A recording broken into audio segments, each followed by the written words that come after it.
In this video, we'll be taking a look at 3 potential mergers of countries that are either in the process of actually happening or simply a geopolitical goal of a certain country.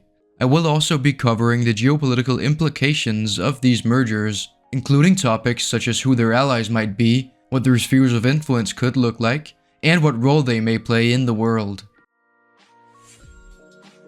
To start off, let's look at a very well-known union that already exists, the European Union. More precisely, what the EU could look like if it were to strengthen ties and federalize to the point where you would consider it a single country.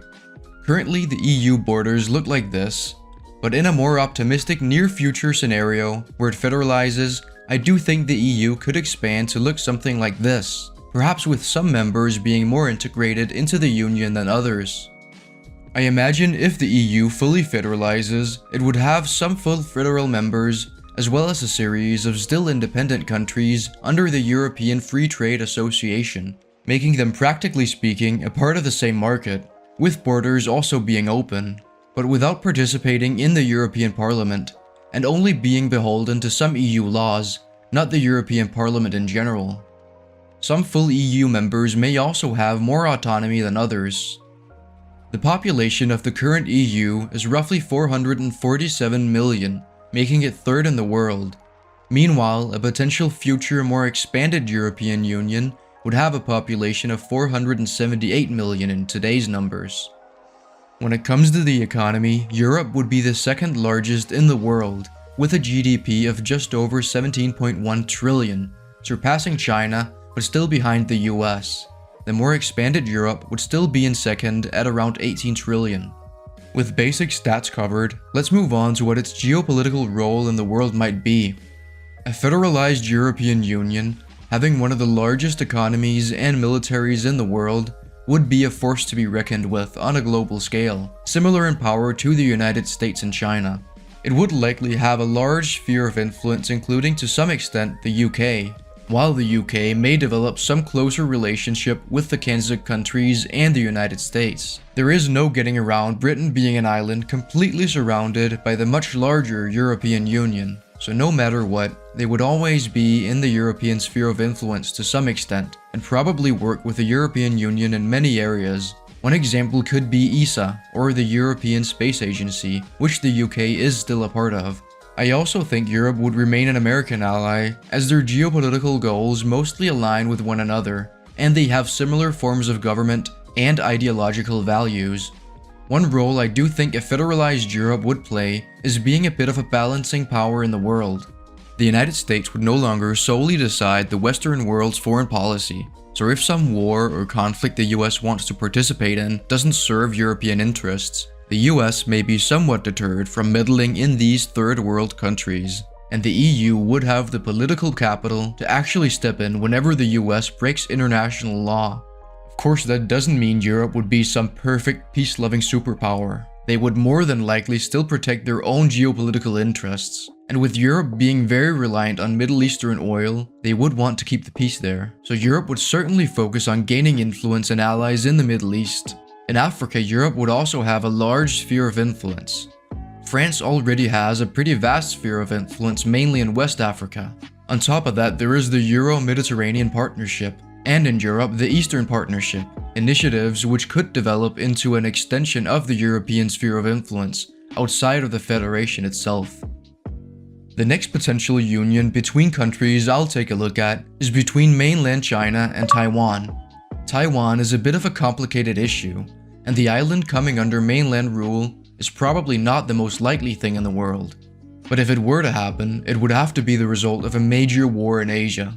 In short, for those who are unaware, the official name of the government in control of Taiwan is the Republic of China. The Republic of China used to control most of mainland China and was established as a result of the fall of the Qing dynasty. Japan invaded in World War II, crippling the Republic of China and allowing for the USSR-backed People's Republic of China to take control of the mainland. The Republic of China then fled to Taiwan, where it has remained in control till this day. Neither government recognizes the other, and they both officially claim to be the true Chinese government, although Taiwan, or the Republic of China, has shown no interest in actually regaining the mainland in modern times. Meanwhile, mainland China regularly states that Taiwan is officially one of its provinces and that it will take the island one day. But believe it or not, Taiwan is no small fry. It has a very capable and well-funded military. Japan has also guaranteed that it would support Taiwan if China were to invade, and the US has an informal, vague agreement that makes it so it's technically up in the air if the US would defend Taiwan or not. But they more than likely would defend Taiwan, seeing as Japan is an American ally the US is fully committed to defending. This means there are essentially two scenarios in which Taiwan could unite with the mainland. One is definitely worse than the other. The best China could hope for is that Japan and the United States don't intervene for whatever reason. Not likely, but technically possible as they aren't obligated to. China would then have to mount a successful invasion and occupation, which is no small task. This would devastate the Chinese and global economy.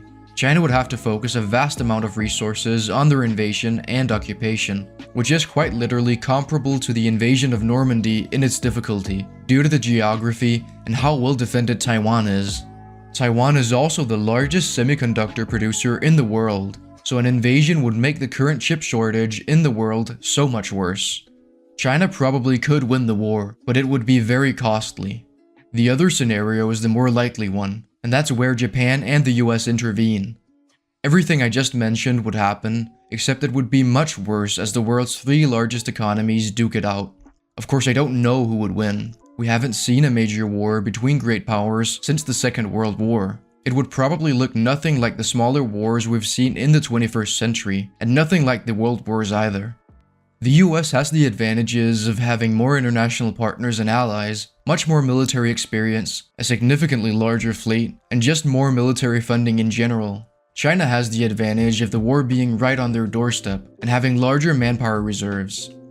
This conflict could also escalate into a world war with how destabilizing it would be.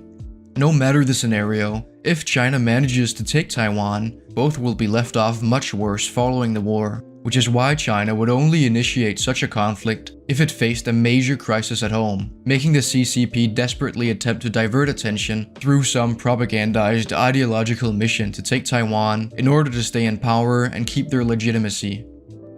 Moving way over to Africa, there is the East African Federation project. The East African Federation is a real project in East Africa that is currently in the works and aims to be established by 2023. Its borders would look roughly like this.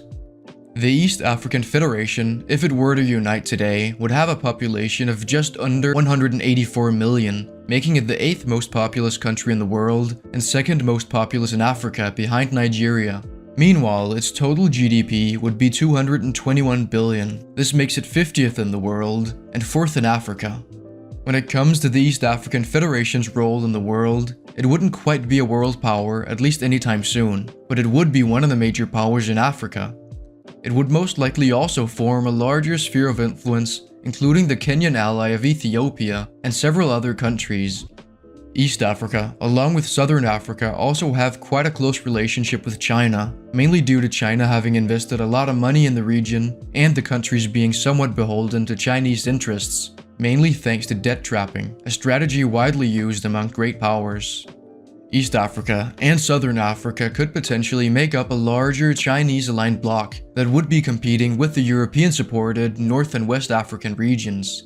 We could potentially even see geopolitical crises surrounding these countries in the future as they become a major piece on the geopolitical chessboard. One such possible crisis is surrounding the Nile River as the Chinese-influenced Ethiopia and East Africa control the water flowing into the Nile, a river which the more European-influenced Egypt is completely reliant on.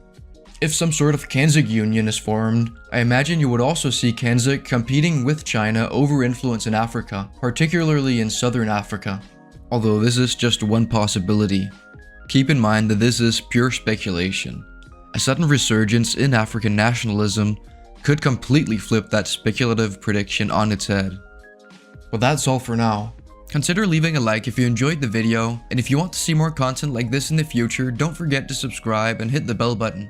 Oh, and I recently got a proper microphone for the record, so the audio quality has hopefully seen a bit of an upgrade since I was using my phone before. But with that said, see you guys next time.